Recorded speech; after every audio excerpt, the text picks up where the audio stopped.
জাদুকাটা নদীর পারাপার হুট করে বন্ধ, আর তাতেই থমকে গেছে সুনামগঞ্জের ৩টি উপজেলার ৩ থেকে ৪ হাজার মানুষের দৈনন্দিন জীবন।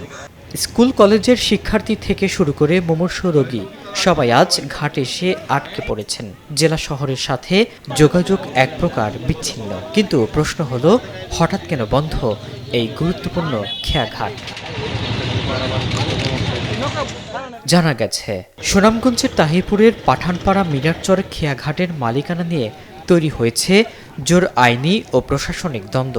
জেলা পরিষদের দাবি, হাইকোর্টের নির্দেশ ও স্থানীয় সরকারের অনুমতিতেই তারা এই ঘাটের রাজস্ব ও খাস আদায়ের দায়িত্ব দিয়েছে। চলতি অর্থ বছরে ওয়াহিদ মিয়া নামে একজনকে ৪২ লাখ টাকায় এই দায়িত্ব দেওয়া হয়।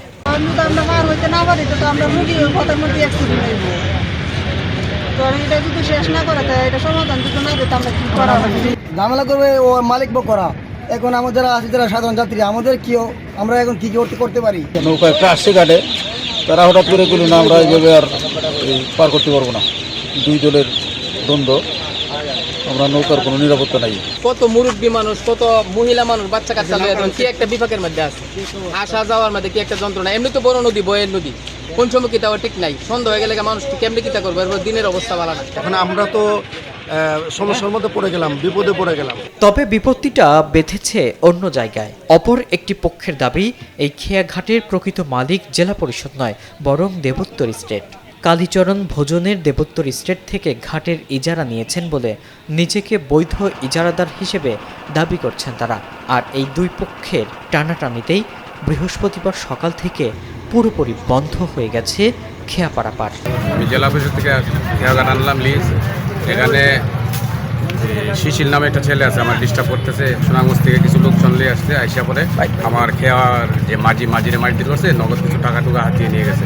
এখন আমি আমার জানের কোনো নিরাপত্তা নাই, আমি যার দর নৌকা বন্ধ রাখছি।